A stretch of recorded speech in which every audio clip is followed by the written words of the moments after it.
Welcome to the Sailing into Oblivion podcast, where we sit down with everyday people who do extraordinary things. I'm your host, Jerome Rand. Welcome to the show, everybody. Houston, we have a problem. Yes, failure to launch today, unfortunately, but it does present itself with some pretty darn good opportunities to go ahead and punch out a few of the things that you were like, I guess I'll do that later.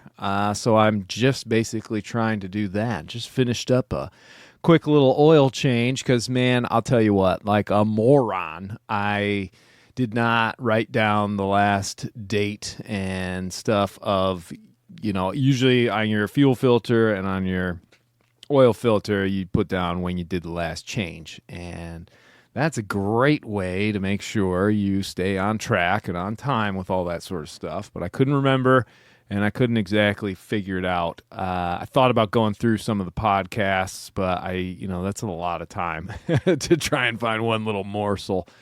So I went ahead and changed the oil anyway, and I figure if I had done it before, it was quite some time ago, and I know oil has a bit of a shelf life anyway. The fuel filter, I'm positive I changed the fuel filter, but I'm 98% sure I changed the fuel filter. So I might just go ahead and change that one if this little delay turns into a longer delay. Essentially, what's going on here is that as wonderful as TJ's marina and boatyard is, and I really do love this place. Like I will be a lifelong member here, I think. That and Night Marine Service up there in Rockland, Maine are two of my absolute favorite yards and marinas and all that sort of stuff. Well, here in the Sound, essentially, or the Pamlico River and the Pongo, I believe, is what they're both called. But essentially, when the wind blows real hard, any direction out of the west, the water sort of empties out of this whole area. And so, unlike a normal tidal flow, which goes up and down with the hours, this goes with the winds. And we are in a position, this late in the season, getting a lot of these low pressure systems. We're on the southern edge, so that's a lot of westerly winds, and the level is really low, and the little creek that you got to sort of jet out into ends up being a little bit shallow. Now, the offer has been made to bring in another boat to basically tow me through because it's all super soft. It's just like, it's not even silt. It's like muck, muck that if you swam down and punched your hand through it, you'd just sink, 2 feet into it without any real resistance. It almost feels like jelly. And for the vast majority of sailboats with the keel, drawing about 5 to 6 feet, it's not too much of an issue. The West Sail's a bit different where the keel, at the base of it, it's about a foot and a half wide, and it's flat. So you're really plowing through and pushing this stuff. So what we decided to do today, it's down, a good 1.5 feet from what I think I probably came in on. I'm going to check back. I don't know if I'm sure some of my videos might have the launch slip in it from when I actually first hauled out. Because, I know I did some shorts or something showing exactly. So I can kind of gauge against that, because when I came in I had no problem. I didn't touch bottom or anything. It was great.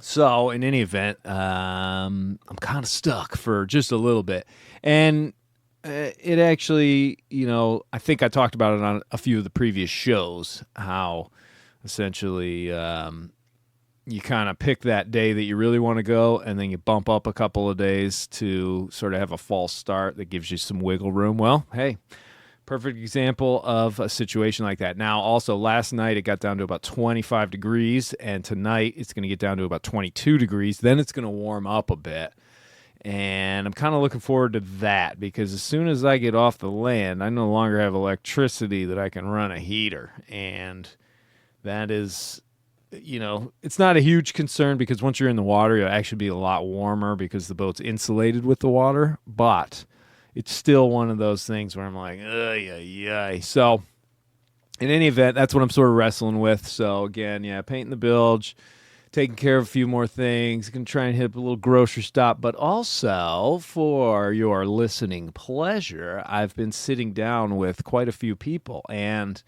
this is only going out on the Patreon family site for you all. I am banking a few of these episodes that will go out to the general public via Podbean and all that sort of stuff. But those, I'm not going to launch these until I'm planning on pre-uploading them so they drop while we are out at sea. And so that could be literally weeks. But I wanted to I hate sitting on content because I think it's really fun. So I sat down with Marisa, and she and her partner, Brett, have pulled in on a Valiant 32 called Shelly, and they're hauled out because they got to take care of some blisters on the bottom of the boat. They're grinding. These people are hilarious. They're young cruisers in their first year of doing so. They were doing van life before, but I sat down with Marisa just to have a chat because one of the things that I'm finding very, very interesting, and this is why I think everyday people, extraordinary things. These are the stories I really like because they're not trying to sell you on anything. They do have a YouTube channel, and it's actually really, really funny. I don't know. It's really great, but there's an authenticity and a genuine sort of ness, if that's a word, to what they're doing and what they're sharing. And I know some of the big popular stuff, it's such a moneymaker that essentially they're pandering to the audience or trying to do it. These people that I sit down with aren't doing that, and that's why I love it. That's why I absolutely love it. And hey, if I get some super popular people on the show, and I'm definitely not talking about some of the bigger YouTubers that I have been able to, YouTube sailors like Wind Hippie and Sam Holmes and all them, like, they're great. They are fantastic. I'm so fortunate to have them respond and be able to come on the show. But these little channels, they're just fantastic. You can get so invested in their adventure, and it's fantastic. But it was great to sit down with Marisa and just have a great casual chat. We go all into just about everything, but we really focus on how do you take those first steps and get out there. And as she says, and you'll hear her say it, you just got to jump right in. So make a splash in the world, no pun intended, even though Sparrow's still high and dry. Thank you so much for the support. We've had some new Patreon family members come in, and definitely for everybody on the site, part of the Patreon family, really appreciate the support. I try to get to some of the messages and stuff. Howard, it was great to sort of chat back with you a little bit in the comments and stuff like that. Feel free to chat amongst yourself. It's hard for me to keep track of absolutely everything because I'm trying to do so many things. And I don't want to miss you, but obviously, you can direct message me there on the Patreon site, and I typically am going to get those unless I'm out at sea. But other than that, I don't really have to say too much as far as I'm going to do the quick shout little promo for me because eventually this one will go out to the general public. But like I always say, if you want to help support this show and support future adventures aboard Mighty Sparrow, consider becoming one of the Patreon family. The fantastic people that have kept this show, because without them, I probably would not have continued to do this. Also, links for, obviously, all of the one-time donations, PayPal, Venmo, all that sort of stuff, and then links for all the merch and, shirts, sweatshirts. Christmas is coming. Hey, maybe. Books, all that sort of stuff, and then the website, sailingintoOblivion.com, for all the information about speaking and events and, all that sort of stuff as well, and coaching. So thanks again for listening, and here is my conversation with Marisa. Right down the side of the sheet, and I was so upset. Spilled. And then I went outside and I saw this, and I was like, "Oh my god, I'm so excited! Thank you so much." Well, like I said, sometimes a little random act of senseless kindness Yeah. goes a long way, Yeah, especially when you're in the absolutely. throes of such a project. Yeah. Yeah, it's kind of a pain in the ass. But I'm excited. I love it. It's really fun. I kind of enjoy work like that. Yeah. Because I never got to, like, be handy growing up. Like, my family wasn't very handy. So it was like, I'm excited. I'm learning a lot. You're deep diving into the world of marine refit. And oh, Marisa, welcome to the show. Thank you. Yeah, thank you for taking a little time. I know it's hard to get pulled away from bottom work. But, it's so fun to just sit down, and it's been, this meeting, Patrick and you guys and everybody else. I actually got to go on another boat last night and have dinner. Oh, cool. Good. Shaw, shout out to Shaw, and I think it was Meredith, but I can't remember. I'm sorry. I apologize. But they came. He's listened to the show quite a bit and stuff. Oh, that's cool. That's awesome. Yeah, that's so cool.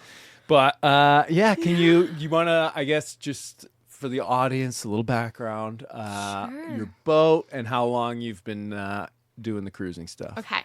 So about a year ago, we bought our boat. It's a Valiant 32, 1978. Something about a 32-foot boat, isn't it? Yeah, It's perfect. It's perfect. When we were first looking for boats, we were looking for like 37, 40, and it just looked like it was too much to handle, too expensive. The bigger you go, The price tag for everything sure. gets more expensive, Yeah. and Oh, faux pas. No.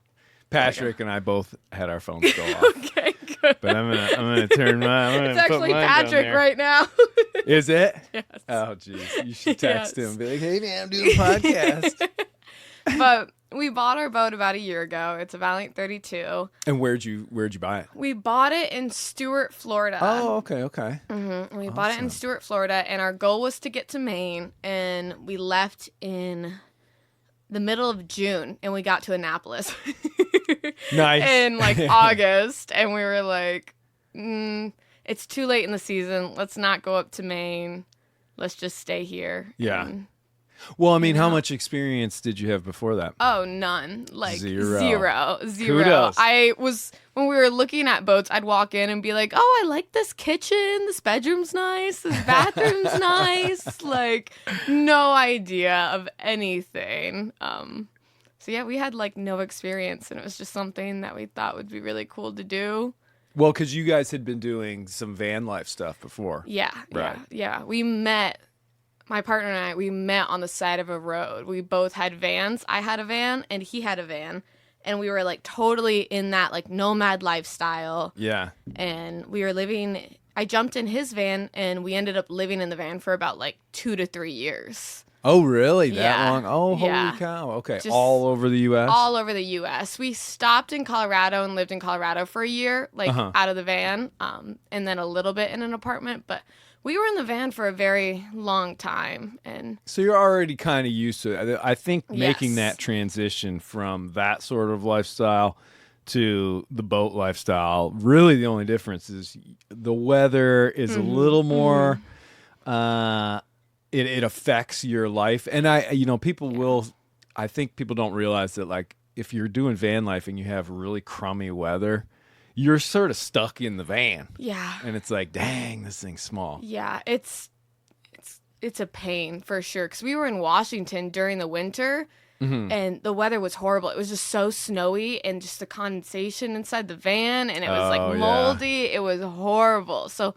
you definitely think about weather a little bit, but being on the boat, it just multiplied Oh, that yeah. like It's times 1,000. Yeah, it's definitely and the fact that Mother Nature can like move you with waves and Yeah. move you with the sea, and Yeah. even if you're tied off to a dock, it's there's some times where all of a sudden 2 a.m, the boat's banging around, this and that, and you have to go out there and deal with it. And at least with a van, you can kind of be like, all right, we're hunkered down. Yeah. Like we're not going anywhere. And we're not going to be washed away or flipped upside down. Yeah, right. Oh man. So, wow. So you just jumped right in. Did you? I mean, hopping on a boat though, did you have anybody that kind of gave you some guidance? Well, when we lived in Colorado, Brett worked at a marina. Oh, and okay, when okay. we worked there, we bought a tiny 27-foot boat, an Erickson 27, for just the summer. And we sailed that around the lake. And his boss and the marina manager, like all of those people, they all knew how to sail, so they helped us out a little bit. Yeah. So that's kind of where we learned. But we probably only went like 20 times. Oh, okay. Because the seasons are so short. Yeah. It's like same in Michigan. 3 months. So we didn't get much experience. But after that, we just watched YouTube and listened to podcasts and decided, we could cross an ocean. Let's just like go buy a boat and just go cross an ocean. Why not? So audacious. I love it. So I love that's it. what we're going to do. Turns out it's a little bit harder than we expected. Yeah. Not harder, but it takes time to prepare. And Oh, it definitely does. I mean, if I go sort of chronologically through sort of my timeline as far as actual like ocean sailing stuff, yeah. and granted, this is doing yacht delivery, so I'm like a crew member or first mate, and there's a very experienced captain. But essentially, I think I started sailing on the oceans in about 2001. By 2003, I think went across the Atlantic. And then the next year, I think went across the South Atlantic from Cape Town to the Caribbean with a whole lot of smaller ones. But then it was quite a while. It would have been 16 years before of actual like sailing and being in the industry all the time to the point where then I felt like I could give it a shot to go around the world. So that's a lot of, that's a lot of working and making sure, honing the skills, if you will. Because there's so many things that you need to know, I feel like. At least for us, like, to be safe. We want to know the inside of our boat, like, completely, how to handle everything, how to tune your rig, engine, like, just be completely control and know how to do every aspect of everything. Well, and that sort of, I think, brings up sort of the subject of why some people get real hesitant to just dive right in. Because even though you've just listed a couple of things, that if you start thinking about it, you're like, oh my gosh, like I got to know how to repair engines. I got to do this. And all of a sudden you're just like, holy cow, like there's too much that I can't, I'm never going to be able to.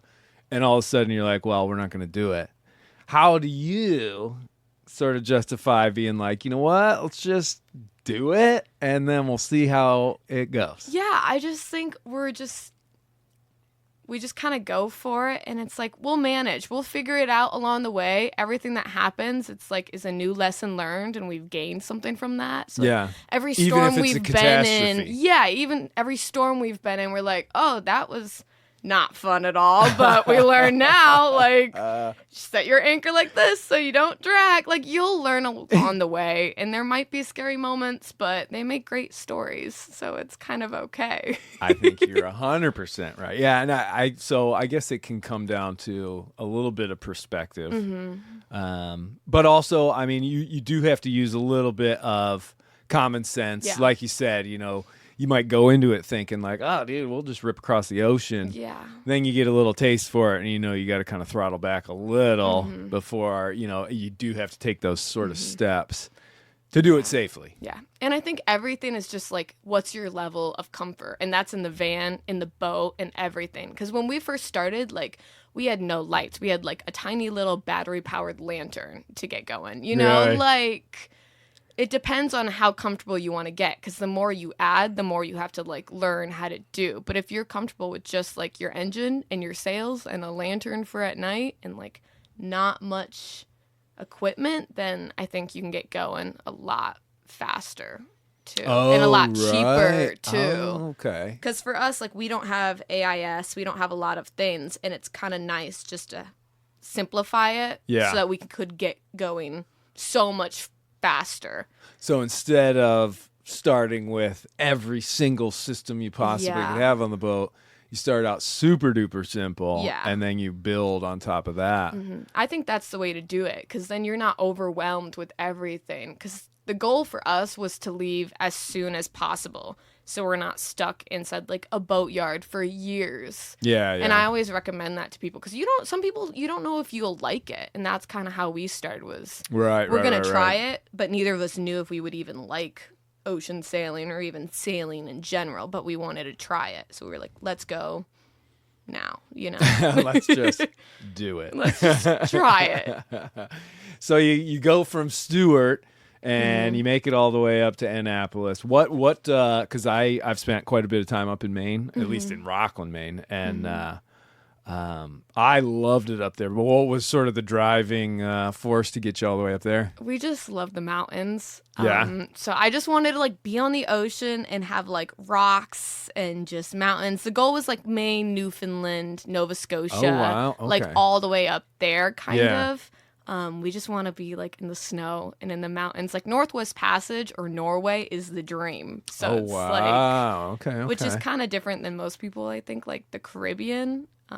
Maybe not, but yeah, we just want to be where it's cold and where it's like rugged and mountains. And I just think that would be so cool to be like sailing like in fjords or like with giant I don't know. I think it would be wow. so sweet. So Well, cool. I will tell you this. I know Matt Rutherford, their plan is to go up to Greenland again. And I don't know how his program works exactly, because I know they like sort of sell bunks on the boat. Yeah. Because it's like a 64-foot steel schooner. But he is always typically looking for crew members like who actually have sailing experience to either travel up there or whatever. So I don't know if you're That would be sweet. if you're That would be itching. I mean, we're gonna sweet. obviously stay in touch, but I don't know. I can't. Maybe I can make a call on your behalf because I want to go up there. That would be so cool. That would be 'Cause so cool. He's like a master when it comes. He's spent so much time up there, and to venture up into those areas,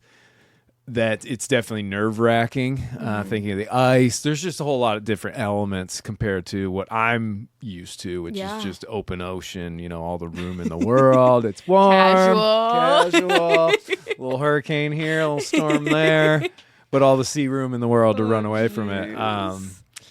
Yeah, I don't know. I definitely would like to see the ice. When I went through Iceberg Alley, that was the one I was like, oh, maybe I get to see a berg. That would be I mean, I didn't want to see one because I know they're kind of scary. And when you do see it, it's there and there's probably more of them. So it kind of plays on your head. But it was so foggy the whole time. So you I couldn't didn't see one. anything. That's almost scarier. I know, Like you could sail and right? just see one right in front of you, like The void. You know how when you're underneath your little tarp that your tent that you made around the boat, it kind of feels like that. yeah. Yeah. I believe it. I don't like fog. I'm excited to sail in fog. I think it's gonna feel like I'm in the Pirates of the Caribbean or whatever. But I'm excited. Well, hopefully, by the time you do get to a place, I mean, if you get up to, Maine and stuff like that, that is a place where you're gonna want either AIS or a We'll radar. need to get something. Yeah, I mean, at the bare minimum, you can get a nice big radar reflector. They make these circular, foldable ones that you can at least put in your rigging. Cool.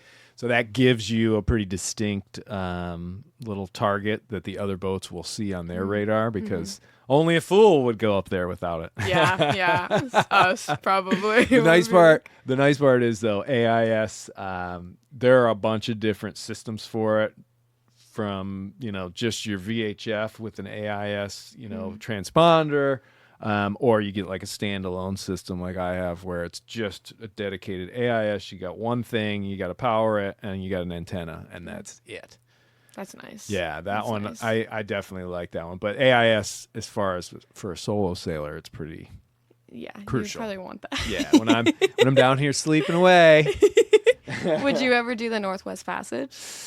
Unfortunately, I got pretty soured on that whole thing in 2020 when I went up there and got the permission, then lost the permission, and spent the next 88 days circling the Atlantic, dodging all those hurricanes. Ugh. And I don't know. I think for me, the idea was really cool to go through there, and I thought, man, it'd be really neat to sort of be kind of one of those Arctic guys that goes up there and is like, holy cow, I did it. But unfortunately, one of the big draws for me out to the oceans is the fact that it's the last frontier that's completely unregulated. There's no law. There's a law of the sea, like help those in distress, that sort of thing. But there's nobody telling you what to do. And it's so much freedom to just be yeah. out there and just do what you want, kind of, and Exactly. just explore. Yeah, and I just love that. I love that feeling, and to go to a place where I know it's super regulated like it is now up there. I think I just missed my opportunity because 10 years ago it was still pretty much law. Not lawless, but it was the Wild West up there. You could just go. Yeah. So Now I it's don't getting a know. little bit more popular. Yeah, and I think as they see, if the future goes the way they think it is with the ice melting a whole lot more and that thing opening up, that's going to be a major shipping route. Yeah. And whoever controls it, and that's why I think they're just trying to jump on it now, because I'm pretty sure sense. the U.S. Coast Guard does not, or the U.S. in general does not recognize the fact that that's their water. And but I don't know enough about that subject to You speak would on it. love the West in a van if you like that kind of freedom. I know the West has always been kind of that way, right? Like the BLM land is just anything like that, Forest Service land, BLM land, like you can go and just like post up and do whatever. It's the best feeling in the world to just like kind of drive wherever and be like, I'm gonna sleep right here, and I can because it's BLM land. Well, and how do you find out where those places are? There's so many apps. It's like Really? iOverlander. That's the one I use the most. There's just so many apps of like people. It's almost like Navionics, like where people say like, oh, this is a good anchorage in the van. Like people will post and be like, this is a really good camp spot, and then leave a little review and say, this was super easy, had no problems, nobody knocked on my door, nobody else was Watch here. out for creepy Carl. Yeah, so it's kind of like that. That's how I got around. Is when I found all those apps, I just would kind of see where other people went. Oh, very just kind cool. of followed that or go near that, and you're able to see where the BLM land, and you can get to some pretty cool spots. Deep, yeah. Like yeah, in the I bet. middle of nowhere, and just like hours down like a dirt road, and the stars, which I'm sure you've seen. Love the star. I The mean, most incredible stars in the world. even here at the boatyard, and there's a decent amount of light pollution, but it's pretty amazing. Yeah. And right now, just after sunset, you see Venus and Jupiter, which is pretty cool. Those suckers are bright. They are. Even though I hate this question, I don't hate it, but I'm always asked it, I guess. But it is, I guess, a worthy question. Was there one like overall like insane place or experience during the whole van life period that you're just like, oh, this was the moment? The Tetons were pretty cool. Whoa. Yeah. Oh, aren't they crazy looking? God, I love the Tetons. Like camping out, like almost kind of in front of them, there's a couple spots, and you could just sleep out there and wake up, and at sunrise, the mountains just glow, and you're driving into the park, or even outside of the park. Like that, like whole mountain area is just gorgeous. Yeah. And most of it, there's like no service. Like when you leave Jackson Hole, if you go down some like dirt roads, there's no service, and that's my favorite. Just like sitting in my van down by the river with no service, just journaling and having a fire. Oh, it's the best. I love the Tetons so much. It's a very unique thing when all of a sudden you get completely cut off from that sort of technology. I mean, I know Starlink is definitely sort of changing that a bit, but not everybody's got Starlink. I think when Starlink is the size of a telephone, I think a cell phone. telephone. I think that's going to be a game changer when there is no more dark spots, so to speak, out there. Yeah. But Starlink is great. I feel like it makes a lot of people able to do more sailing and stuff, because you could just, your sailboat could be your office. True, very true. You know, yeah. I like, mean, you look at Patrick. A lot and of he's our able friends, to do it. and they're just working from their boat. It makes it so much more like accessible to everybody else to like do this. It's true. It is true. But it also comes with a price. I mean, True. I talk about it a lot, but essentially I go out there on the ocean and you're as far away from everything as possible. The only thing you see planes, you see satellites, you see ships every once in a while. That's so cool. And it's like I'm on planet water out here. I'm water world, essentially. What did you do when you were out there to like stay busy? I'm sure you like worked on the boat, but like, did you just read a ton? Did you just write your logbook? Well, one of the things to be able to sustain yourself out there mentally for a long time is to have kind of set routines and to make sure that I don't sink as well. You know, some of those routines are absolutely essential. So it's kind of one of those things where, you know, daily aspects would be, you know, you wake up, one of the first things I do is I'll do a complete walk around the deck once it's light. I'm looking at every screw, every bolt, every shackle, anything that could come loose. I'm checking it to see if it's either chafing or it's come loose. And do that every single day, no matter what. And that one, I have caught so many pins and so many things right on the edge of popping out. Wow. And that one, I mean, that if people were to ever ask me like what bit of advice would I always share with somebody, that would be the first thing. I'd be like, dude, do a check when you're out at sea, because there's so much motion and pressures and load and unload, and all of a sudden, you know, stuff's just wiggling around. But essentially do that, and then there's a little nav, check the weather, make some coffee, make some breakfast, and then by all of a sudden now you've got some downtime. You know, there's always a little project list even when you're out at sea, but I definitely like to, I mean, you can see all the books and stuff. I love reading. A lot of books. Yeah, and a lot of these I have not read because they were for the last trip, but that trip ended real fast. So I've abstained, and I've been gifted quite a few more. Oh, on that subject, actually. That's awesome. This one is for you guys. Oh my gosh. Aboard the beautiful Shelley, sailing into Oblivion. You. I'm so excited. Oh, I'm so excited. Thank you. Yeah, you're welcome. I also wanted to ask, how much coffee did you bring? Oh, like not enough. I ran out. Really? Yeah. On the trip around the world, I ran out. And I ended up starting to.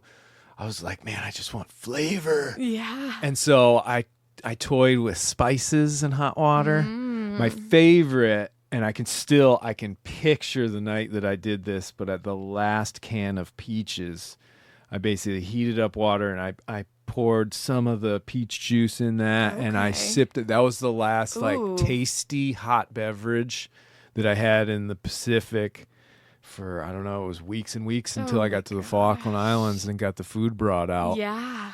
But yeah, running out of coffee, it sucks right in the beginning, but after a couple of days or a week, you're over it. You don't really need it. Your body sort of readjusts to like the lack of caffeine. Although now I drink more coffee now than I used to, and I kind of want to wean myself off a little. Maybe just go to a little decaf. Don't do it. Don't do it. Don't do it. It's I love it to death. I love it to death. I was a barista. Oh, you were? Okay. That's a job that I like to pick up, like, because we just travel, and then when we run out of money, when we get to like $200 or $300, we're like, okay, God, let's go find a job. That's awesome. It's so brave. It's so brave to do that. It really is. Everything just works out. You know what I mean? It always does. It'll work out. You know, that's what I always tell people. Like, just go for it. Just be positive. Yeah. It'll work out. Something will come. Something will show up, or you'll make an opportunity. You know? Well, I think if you've got a positive outlook, you're outgoing, which you guys both are. You and Brett are definitely super cool, and obviously you are willing to do a lot of hard work. That's the thing too. I think that recipe does sort of indicate that yes, it will work out. Yeah, because there's always people looking for hardworking people. So I think you guys have that on lock. I like the way that we live. Yeah, just kind of cruising. It's so fun because right now we're like, oh, we're still retired. We're still retired. We can hold on a little bit more. But with all the boat work that we're having to do right now, we're like, oh, shoot. When we get to Florida, we'll have to feel it out. Maybe we'll come out of retirement. Yeah, right. Well, are you guys capturing a decent amount of content while you're out of the yard and stuff? Oh, yeah. Nice. Yeah. Because the YouTube channel, I mean, there is always that potential, especially if you're willing to be sort of disciplined with it and you keep going. And the fact that, you know, there's two of you, that definitely helps. So there's so much. There's a lot of dynamic in the story and the fact that you guys are learning and stuff. I mean, I could sit here and talk to a camera. It's just me. I have to really, I'm kind of switching gears to just try and do reference and informational stuff.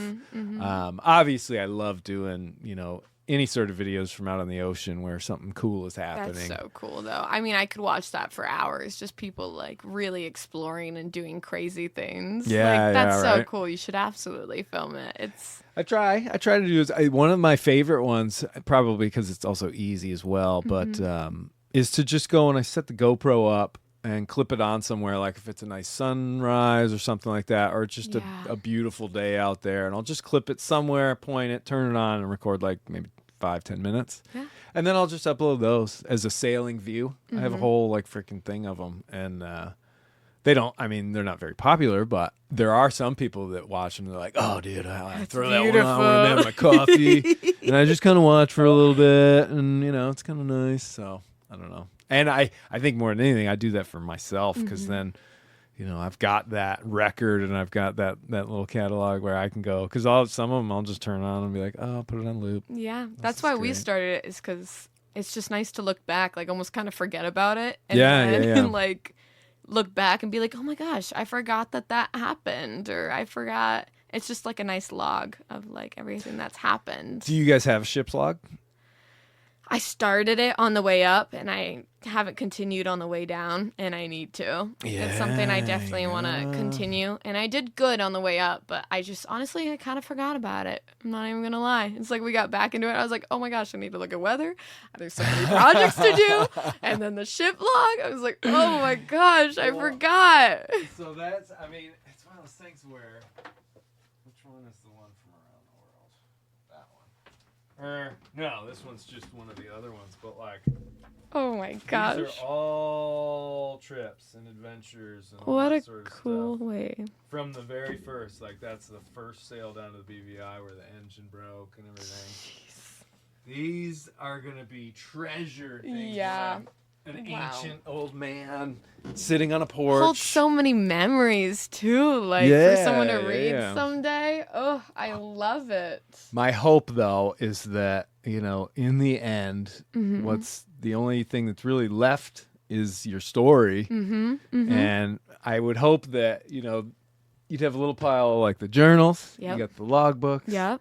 And maybe a copy of the actual book. Yeah. And that gets passed down. Hopefully it stays in the family or something. I don't even know. Hopefully it just doesn't end up, collecting dust. Probably will. But that's all right. No, people will read it. I'm kind of the same way. My thing is film photography. I feel like everything I do is for like a cool film photo almost. Oh, nice. And it's not even for like social media or anything. I just want to, like, when I die, I want to have a giant scrapbook of like all my adventures and like film photos, and just leave that, and then I'm good. Once Marisa done, was here. Yeah, that's it. That's all I need, is just a little scrapbook of all my film photos of all my adventures. That's it. That's all I need.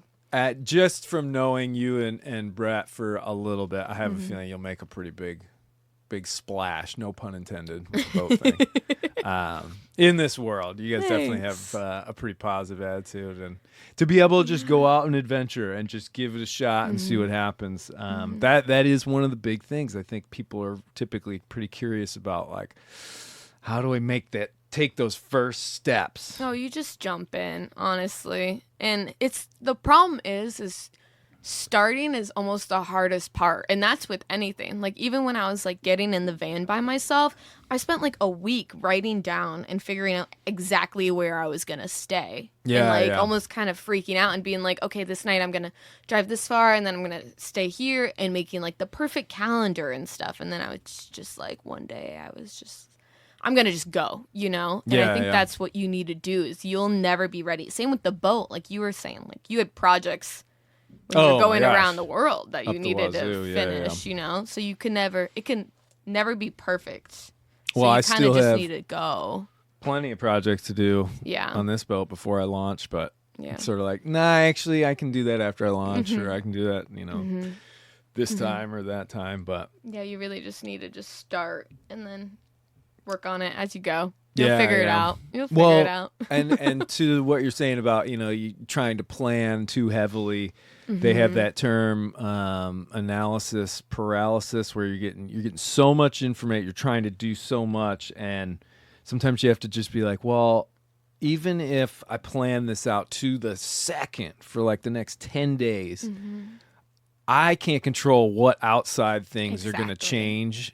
And then all of a sudden my whole plan's going to get wrecked anyway. So I might as well not overwhelm myself, not create my own anxiety, and just, like you're saying, just jump in. Jump in. Just go for it. You'll figure it out. That's what I always tell people. If you want to try it, you should try it for sure. Also, just like if it's something that you're thinking about, van, boating, even like through hiking, I think it's just something you need to just get it done. Just go try, and if you hate we it, got this that's much great. time, you'll know, weeny bit of time on this earth. Absolutely.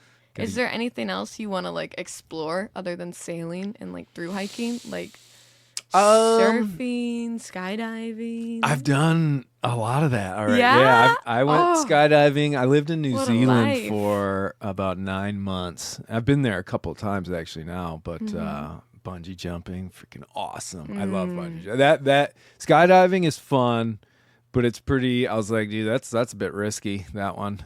So I did it once, and I was like, cross that off the list. Done. But bungee jumping, man, I go do that anytime. Really? If there was a place you could go do it around here, I'd probably do it like once a week. Really? Well, that rush is just. I love skydiving, but I'm scared of bungee jumping. I don't know why. Oh, that but rubber band is skydiving, huge. I'm like, oh, throw me out of the plane. I'm good. See, I don't know. I've seen, maybe I've just seen too many videos or heard too many stories.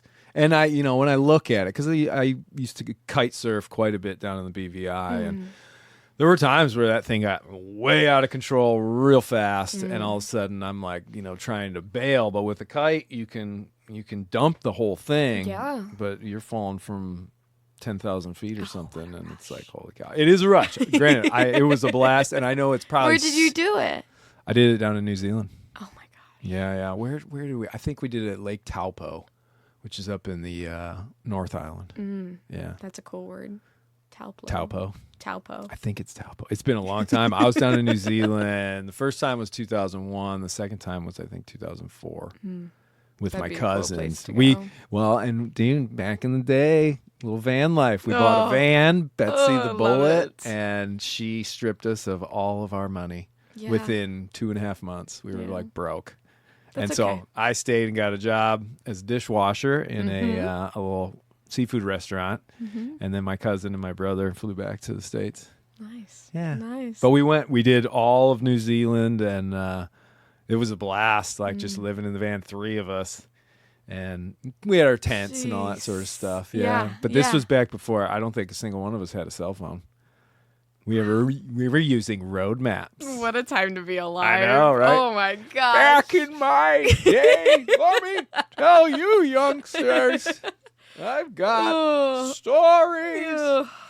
But even, to the same tune with the old logbook, because you said you journal, right? Oh yeah. I mean, these things are whipped, but yeah, I mean, there's the first. Oh my gosh. That was just the first time I went to New Zealand, and we just got on these like tour buses. We were only there for a couple of weeks. But then, the second time I went was just, we were like, dude, we're doing New Zealand. And it was a blast. This is cool. But kind of keeping track of that stuff. And I don't know. I mean, I know, how would you compare this ancient art of like writing a journal or doing a logbook to vlogging and all that sort of stuff? Oh. What's your opinion? I almost like writing a little bit more because I feel like I can just write and then be done with it.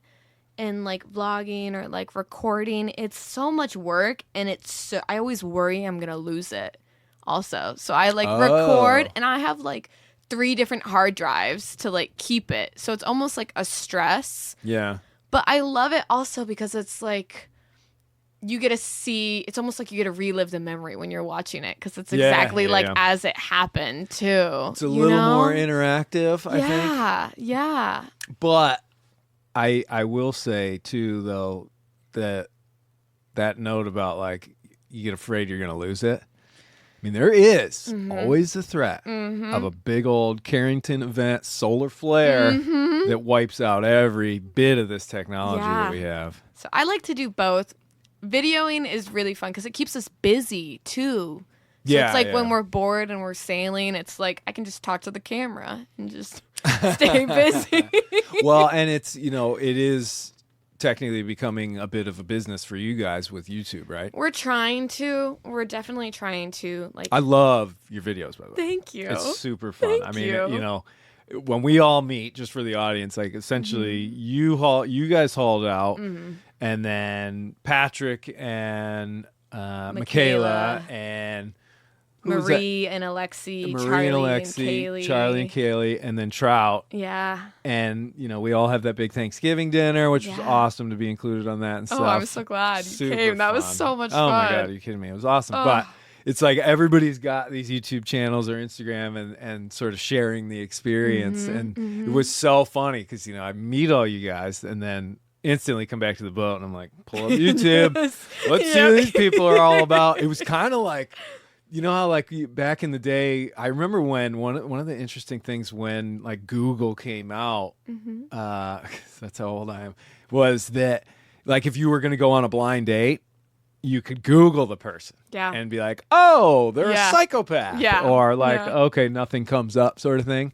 And you almost get to do that with YouTube if you've got a channel. I like it a lot. I like it a lot because I don't even know how to explain it. It's just so fun. It's something that we do genuinely like doing, is just like recording our life. Yeah. Because it's fun to watch back and show people like, oh, you could do it. And also we try and be like as honest as we can too. Like this morning it's cold and this sucks. Well, like I said, that one thumbnail was really great. It was like where I'm like crying. A tough time on our little boat or something like that. And you're like, yeah. But it can be stressful out there, but it's so much fun. We always say it's like the highest of highs and the lowest of lows. Yeah. Always. Like we've had some horrible days where we got caught in like 40 knots and then a couple hours I ran aground and then we had to get towed out by sea tow. And then like that night, of course, the sunset's beautiful and there's a rainbow and we're like on our boat and it's gorgeous and you forget all about it. Because we'll always be like, oh, we're going to sell the boat. And then it's a pretty sunset. And then we're like, oh, this is like, look at us. We're living our best lives. Yes. Well, I would find it's very similar from like the Appalachian Trail and ocean sailing. I really do feel like, not to get too whimsical, I suppose, but like Mother Nature's like a real thing, like a presence or an essence or something. Because there's so many times that I have been taken to the absolute brink of like collapse, breakdown, quitting, anything. And then suddenly the most beautiful, wonderful thing sweeps in. Absolutely. I.e. like a double rainbow after a 2-day gale. Horrible uphill mountain slog and everything hurts and it's raining and there's lightning and thunder. And then you get to a mountain peak and see the most beautiful view. Yeah. It'll happen. Like we almost got hit by a tornado and then a couple hours later dolphins came. And it's like, oh. Yeah, exactly. We're good. Now, quick question, because I always kind of harp on this. I'd love to get your thoughts. Do you think that, if you were able to just sustain like a perfect level of like happiness and joy, would that be better than having the ups and the downs? No, I love the ups and downs. Why? I love hardships, honestly, and I love working hard. And I just think it makes those like beautiful moments so much more. Yeah. Just worth Amplified. it. It just makes it so much more beautiful when you've like been through everything that's super difficult and hard. And then like almost when you're done too, like it's been kind of a tough week working on the boat, but I know when we launch the boat, we're going to be like, yes, like, let's just go, you know? Yeah, right. It's making me so excited to just go and, like, get the work done. So, yeah, I wouldn't give up, like, the hard times at all. I feel like I'm not the type of person to just have either, like, a level of, like, just happiness. Like, I love, like they say, type 2 fun. Yeah, you know? Where it's like, things suck, like climbing a So mountain glad and be like, that's over. like that was so fun, but it was like horrible in the moment. Yeah, I would take the ups and The downs. ups and for downs. Well, sure, I for definitely sure. agree with that because, yeah, I mean, I want the highest of highs, and I think part of that is dealing with the lowest of lows. And like, Yeah. I don't know if it's the fact that I just like that sort of life. I like taking on challenges. So Same. there are times where the world is so miserable and it's just so off, and I'm so depleted. And then some other thing will happen, and I'm like, and I pictured in my head of me, kind of hiking or something like that, and I'm just keep picking up these new challenges, and I'm just a smile, and I throw it right on my back, and I'm like, add it on, throw it on, pile it on, let's do this. It's something about proving yourself too, like proving to yourself like you can do it, even though it's hard. Like I love that. Like gives you that experience of like, oh, okay, that's where I'm sitting on this scale of like how far I can go and how far I can push myself. But I also, what kind of keeps me going though is always knowing that at some point it's going to end. Yeah. And then it's going to be great. It's such a weird thing to put yourself through something so hard and so not fun just to be excited for it to end. Yeah, I know. But I it's know, like, right? it's the journey, Well, very, very wise man. Richard Hoken, the owner of the Bitter End Yacht Club, he told me before I left on my trip to go around the world, he was like, hey, just remember, the winds will always eventually change. And, I was like, thanks, Richard. Da, da, da, I gotta go, blah, blah, blah. And I thought about that so much more than I ever would have actually realized when I was out there. And it was just brutal, or you were hove to, or the storm. And it's like, and I would just be like, just gotta wait because the weather, it's gonna change. I just have to make it to the point where it changes. And then I'm gonna be good. And that gives you that staying power, I think. Absolutely. No, absolutely. I totally agree. Yeah. It's awesome. I'm so excited to get out there and like have a challenge. I'm so ready. Even though this is a challenge, I'm I know, I'm right? ready for the next one. Throw it at me. I'm ready. I'm so excited. Oh, man. I'm so excited. Okay, so quick question for the barista. Okay. What's your go-to coffee style, skill? What do you use to make it? Do you have a brand that you like? I'm still kind of all over the place. So when I love Ethiopian beans. Like actual beans? Like actual, yeah. Like so you grind them? I did at the coffee shop. We don't have that much of a setup on the boat because if I could, I'd have like a whole machine. I'd have a grinder. I'd have everything. But we just don't have that much room. But yeah, my favorite is black Ethiopian coffee. Lately, I have like a jet boil French press. Oh, and I do that and just whatever coffee's cheapest. I don't need much. Have you ever had the McCafe breakfast blend? I don't know if I have. Is that good? Yeah. Okay. I'll try it because I love trying different ones. Yeah. I also love cream and sugar. Like I'm a pretty healthy eater, but when it comes to my coffee, put some sugar in it. That's where I get my sugar for the day for sure. Load it up with cream and sugar. I agree with the cream. I don't do the sugar though. I want a savory coffee, not a sweet one. It depends. Because if we're working like this, I'm like, give me the sugar. Like, you've brought me these Java Monsters, I feel like, almost every morning. Yeah, I try and keep the supply going. Drinking them hard. Keep me going. I love them. Well, I use the French press on the boat. Yeah. I had one that came with the jet boil, and it just spit grounds all over the place. I was always like, ugh. So I had to actually get a decent one. But yeah, it seems to be that's always been my go-to. And then like I said, I just go for all sorts of different stuff. But I hopped on this one West Sail, and they had this instant espresso called like Bustelo or something like that. I've heard of those. Yeah. I was like, this is good. And I'm like awake. Whoa. And the nice part about it is that it's because it's instant, so it cuts the mess, French press, the work, everything. Because I like to always have some instant coffee on the boat for the really rough times. Yeah. I.e. like the actual ocean rough. Yeah, yeah. Because one of the major injury areas on a boat is the galley. You burn yourself with boiling water. You burn yourself on the stove. You cut yourself with a knife, blah, blah, blah. Yeah. So it's always good, especially when you're doing bigger passages, to have, the quick, easy, throw it in the oven, don't boil any water, instant coffee sort of stuff. Yeah. Did you have much like variety of like what you were eating, or like what was your go-to meal, or like what was your favorite that you would like look forward to? Oh, for sure it was the ravioli.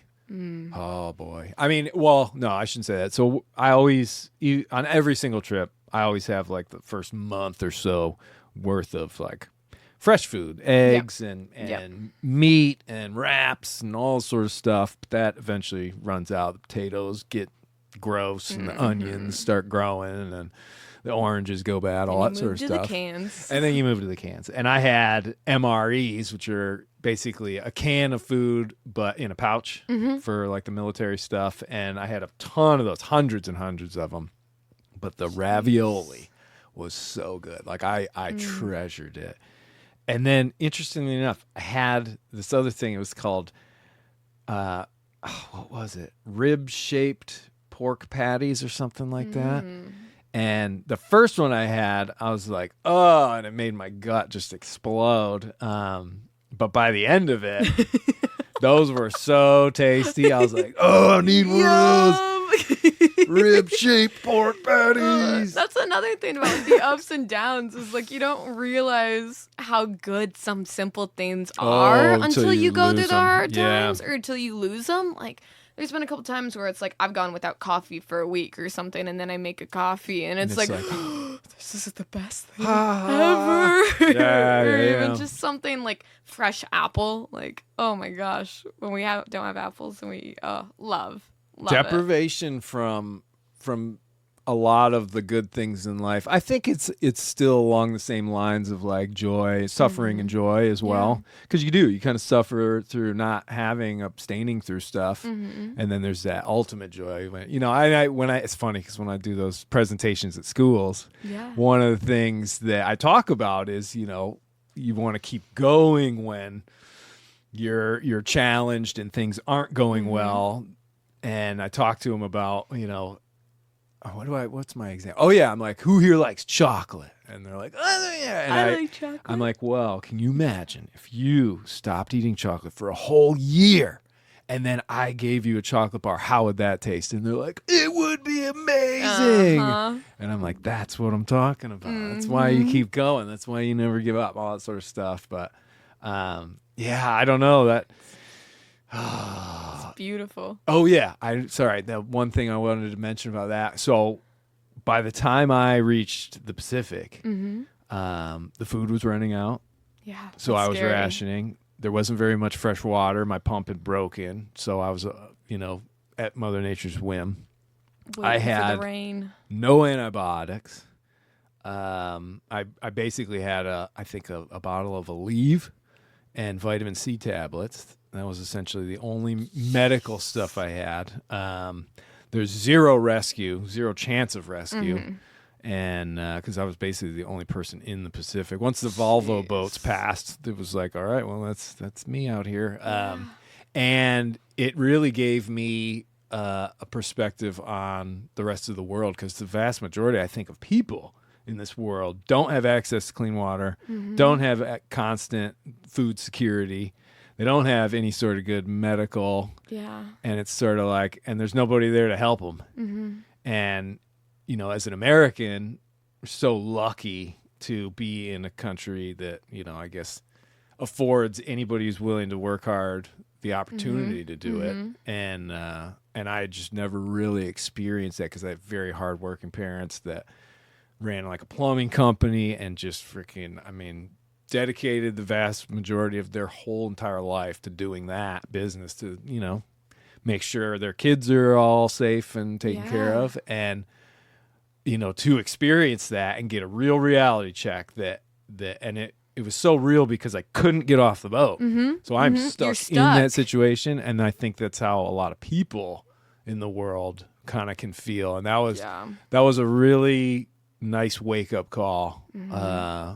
to sort of be able, I think, just have empathy when it comes to dealing with other people and stuff like that. It puts life into perspective big time. I Yeah. feel like those really hard times for sure. That's incredible. I can't believe.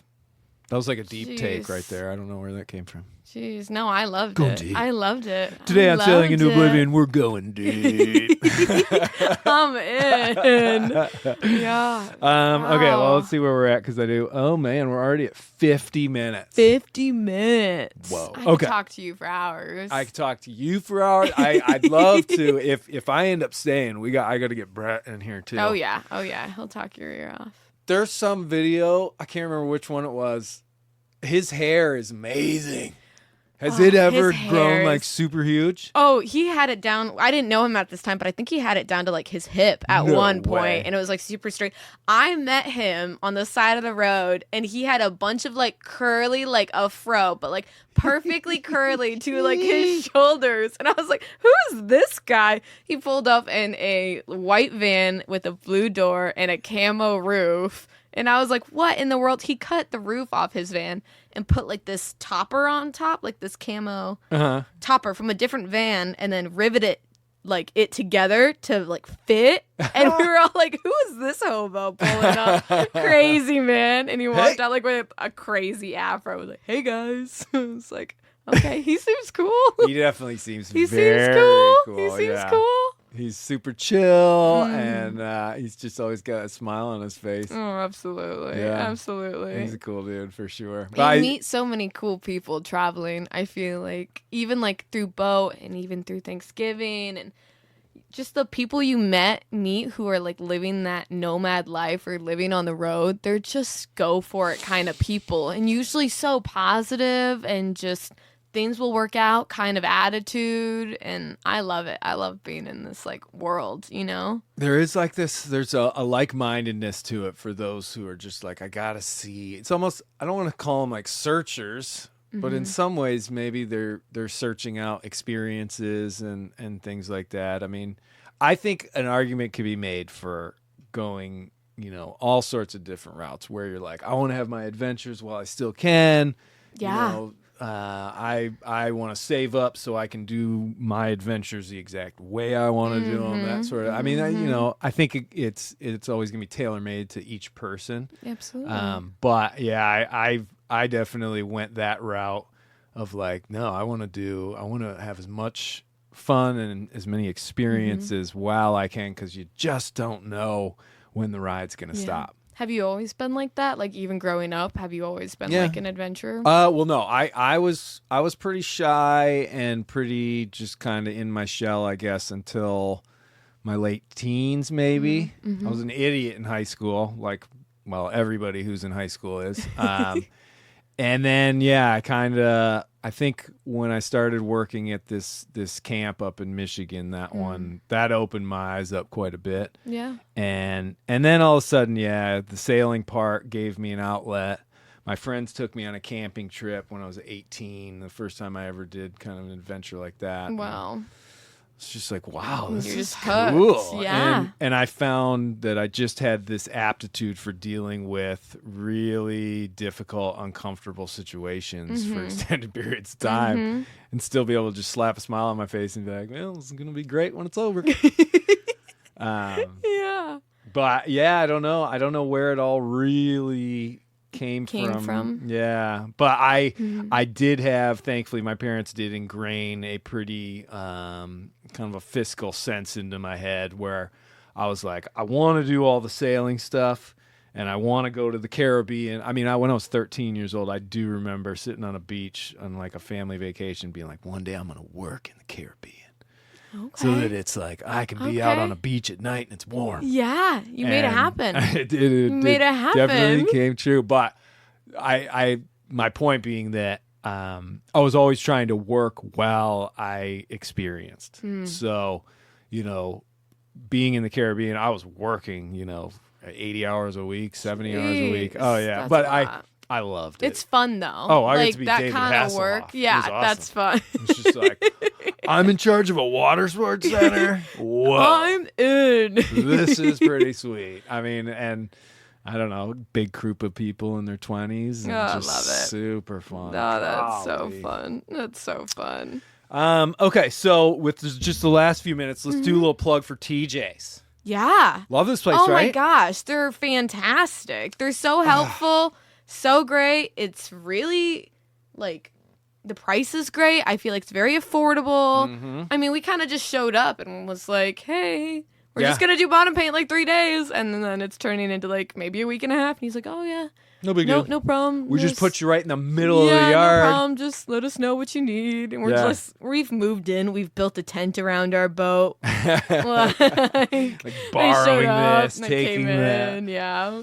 No, it is good. Yeah. I like I said, I hauled out here May 2023 and have been sitting here ever since. I love the facilities are pretty darn good. The laundry, the golf carts, as long as the battery's charged up, it's great. It's so cold though. Those poor batteries. Oh, I know. It's They're probably like screaming.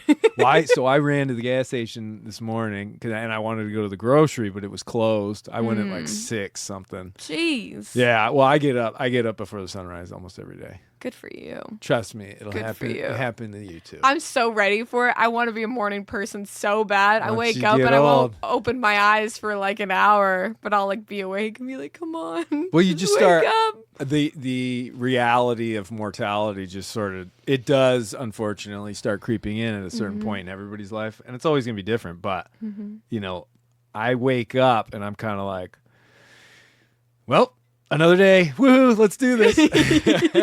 What a great attitude. I think I wake up when I'm really excited for certain days. Like whenever we go sailing, I'll wake up really early and be like, let's get out there before the sunrise. Like I want to be on the water, somewhere pretty when the sun comes up, or like whenever I'm hanging out with people. Yeah. Even if it's like I'm not planning to hang out with them till like 1 p.m. or something, I'll wake up crazy early and just be like, I'm so ready for today.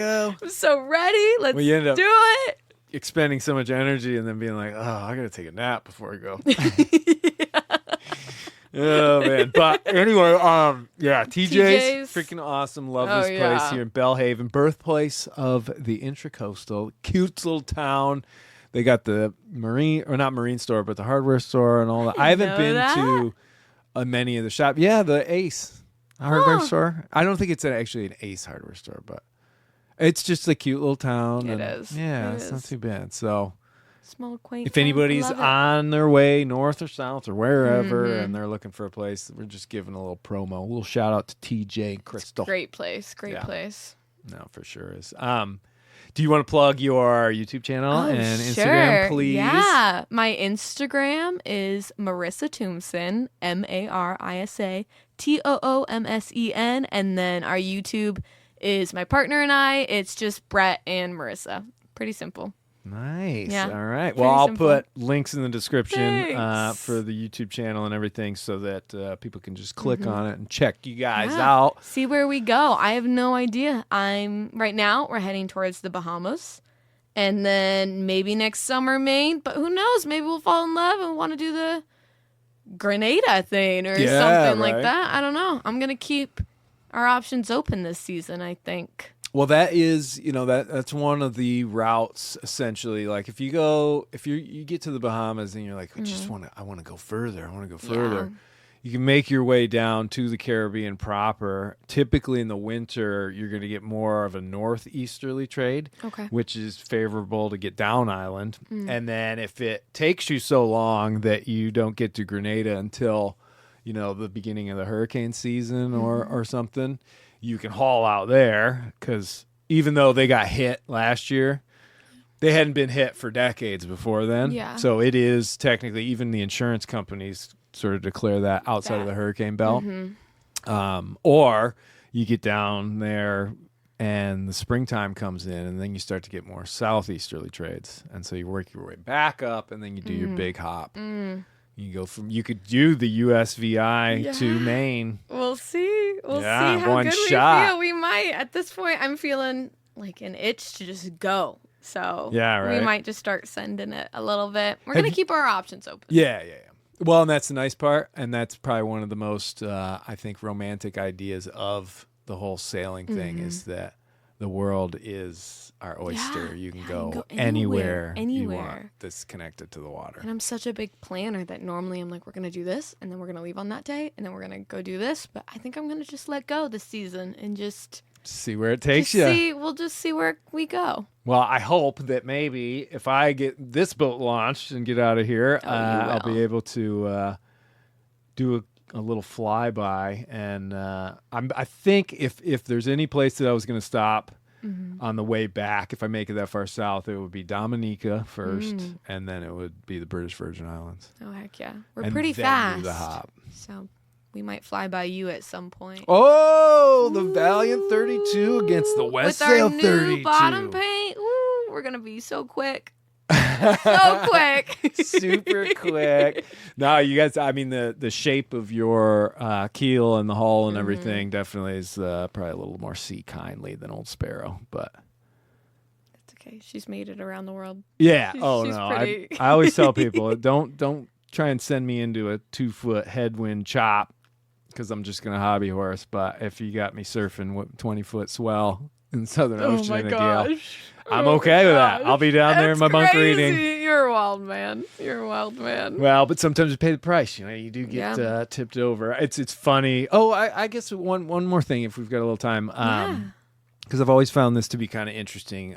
There are quite a few listeners that I think want to or have their own YouTube channels and stuff like that, and they're trying to grow them and everything. And one of the difficult things that people always encounter, and I know I have as well, is dealing with like really horrible comments that people love to just get into it. And for a long time I'd go back and forth between like, no, I'm just not going to read a single one. And then other times, because when I talk to Holly Martin, Wind Hippie, she's like, oh no, I read them all and I answer back to as many as I can. She builds a real community, and I mean, we're talking, she has lots of comments. She's got 100,000 something subscribers, all that stuff. So it's like a full-time job. But she was like, yeah, back in the day, early on, there were some really mean comments, and she was like, now I just, if I see one, it doesn't even affect me. It just, have you had any experience with that? A little bit, but like, it doesn't bother me. I just say, just prove them wrong. I feel like. Do you feel the need to actually reply? Or what's your go-to? Normally, I'm just like, whatever. Sometimes Brett, he's really funny, so he'll, like, if someone says something mean, he'll just, like, put a comment that's like, that's not a very nice thing to say, with, like, a winky face. Like, he is nice. He has like no care in the world, and he'll just, like, comment back. Not mean, but just like, hey, man, that hurt my feelings, or something. Dude, rough. Dude, yeah, something like that. I've never thought about doing that. Yeah, he just kind of, they're really funny. It's really funny sometimes, the and things that he'll say back. Reply again? Sometimes they'll reply again. I think my dad or one of my parents, I think, have said something once too. Someone said something not very nice, and they're like, hey, don't say that. I was like, Mom, you don't have to defend me. But I mean, I don't know. It's never really bothered me. Even like before getting in the van, I think I had so many people, because I was only 19, 20, and I was getting in a van by myself. Like, I'm going to travel the country and maybe South America. And I think a lot of people were like, don't do that. Like, you're going to get murdered. Yeah, you're going to get kidnapped every single day. I was like, no, maybe like once a year, but like, don't be dramatic. Come on. Once a year. We'll be fine. But yeah, I don't let it bother you. And if it does bother you, just prove them wrong. And also, sometimes people comment things like when we first started out, and I'd say kitchen, they'd be like, excuse you, it's a galley. Snarky, excuse you, snarky lady, comments. it's a galley. Yeah. If you're going to get a boat, you should know what it means. And then, like, the next video, I think I, like, said galley. I was like, isn't our galley nice? Like, it's such a nice galley. Isn't it so? It's such a pretty galley. That's kind of funny. Yeah. Those are good tactics. I like Brett's approach to it. That's kind of cool. And then I also like the idea of, if somebody corrects you, if you're doing a video every single week, Yeah. then yeah, you could if somebody would said that, yeah, you could be like, "Golly." Sometimes I'm just like, I'm just I didn't know. I'm sorry, but I know now. Thank you so much for teaching me. I forgot. I'm sorry. Oh man. We're just trying to be helpful. Yeah, you know. We're just trying to help you out. Do you guys have a Patreon? No, we don't. Are you gonna set one up? I don't know. Everyone says it's such a good idea, but I don't know. We just haven't, because I feel like if we did it, I would want to do extra content and like give them something maybe. Yeah. And for right now, we just have so much going on. I like the almost post whenever we can and just be more in the moment and enjoying life. Yeah. And I don't mind working jobs. So like YouTube would be great if it was a job. But I also don't mind stopping places and working. So I want to kind of all in, enjoy what we're doing in the sailing and not feel obligated almost. Right.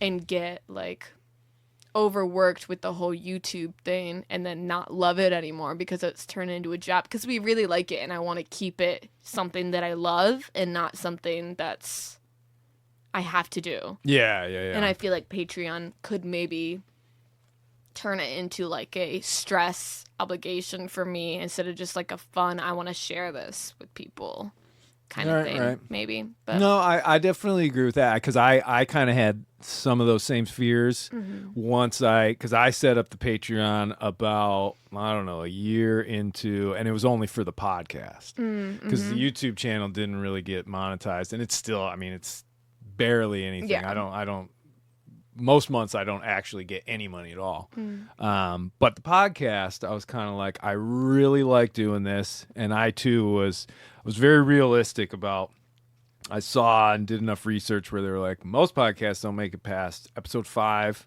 Wow. Like 95% of them or whatever bail after the first 10. So it's not an easy thing to keep going. You're what, 300? Almost? This will probably be episode like 296 or something. Yeah. So it's been, it's been going on for 4 years essentially. Just about 4 years. Thank you. Well, but I got to a point where I was like, I gotta do this Patreon thing, because I wanted to get things like this and these microphones, but I couldn't keep pouring money into it and not getting anything back. And, but I said to myself, I was like, well, I'm not going to do extra Patreon content. Yeah. And I made it very clear that if you just want to support the podcast and you want to support the boat and future adventures, then here's my Patreon. And every once in a while, I'll throw in what I call a board meeting, because I'm like, well, these people this Patreon family has all like supported me for years now, some of them. Yeah. And I'm kind of like, well, I can give them the inside track. So we talk a lot more about like the speaking engagements and how the whole business is going. Good. But I do not feel obligated to kind of pump out a bunch of new stuff that's just for the Patreon. Because I think I established the fact that it was like, this is just if you want to support this. It's not like, oh, you all get all the good stuff now. I mean, I put ads, there's ads on the podcast now that just get like cut in, just like on YouTube or whatever. So I upload all of the episodes ad free on Patreon. That's nice. That takes me like a minute extra to just upload it in 2 spots. So I don't know. That's a good route. That's a good route to do it. And it's also nice because we were talking about like the logbook and your journals, and you also get to lead the podcast. The podcast, all these beautiful conversations that you've had with everybody. You could listen to like easily over 300 hours of me talking. Yeah, who wouldn't want to? I could probably make a list. I'm going to say maybe 500 million people, but... No, I love it. We were listening to a bunch last night just as we were eating dinner, and it's so fun. I love it. Well, the last thing I'll say, let me make a case for you setting up a Patreon thing. Okay. You and Brett. Okay. There are a lot of people out there that'll be following you and that love your adventures and that... unfortunately can only live vicariously through Yeah. your adventures. And when they build sort of, even though they don't know you, they kind of feel like they know you, so that it becomes almost a personal relationship, even though you might not have met them. They really feel like that is a great way to actually be part of the adventure themselves. And it's actually the kind of only way they can really feel like they're pulling their own weight. It's one thing for fans to, or followers, or, your community to put comments on your thing, encouragement, or, email you and have that. But when they actually can contribute to it, and then like people will be like, oh, that person gave me that and I bought this, and they see that, all of a sudden it's sort of like, whoa, that's pretty cool. And like I said, I mean, there's some people that just can't do this sort of stuff. That's true. That's a good point. Because we love helping people too. Yeah, any right? way we can. You get a lot of joy out of it. And I get a lot of joy out of helping people. So I could see that. I could definitely see that. I don't know. That's my 2 cents. I kind of had to throw the same thing towards old trout. The land fish. Because, it is one of those things where there's always going to be times, especially with boats, because the old saying, bring out another 1,000. They're pretty expensive. So in order to keep doing these things and to be able to share all that content, it costs a little bit of money. It's a fact of life. And a little bit of money, a little bit of hard work. Yeah. But anybody can do it. That's it. I'm dropping it. I'm dropping it. All right. We will think about it. Well, we will think about Marisa, thank you so much thank for coming you. on the show. I'm so glad we got a chat. Yeah, no, this was super cool. And like I said, if I don't haul out Brett, I'm hauling his ass in here. Do it. Oh my gosh, you just said a swear I know. word. I've been watching my language. I don't think I swear, but I'm usually so bad. I'm so bad. No, so. And it's not like a hard rule or anything. It's just, this isn't, when I was on Rutherford's boat for like those 6 weeks, we called that series the Rutherford Files. And I literally had to put like an explicit warning before each podcast. That's so funny. I love it. I love it. And I still edited it out. You hear that, Rutherford? Of course you didn't, because he doesn't even know. He's so funny. Like we give each other just guff all the time, but he I'm pretty sure he purposefully mispronounces the name of the podcast all the time. He's like, Sail Oblivion to the podcast. What is it? I'm like, shut up, Matt. You know what it is. You know what it is. Say it right. Yeah, Put some respect on it. It's funny because I'll swear on our channel, and when I'm angry, I'll say a bunch of swear words, and Brett's always like, that's just extra work because you need to bleep it out. You're going to hate yourself later. Like, you know what? True. Whatever. Yeah, right. I'll deal with it later. All right. Thank you so much, and back to work. Back to work. I know. Chug these monsters back to work.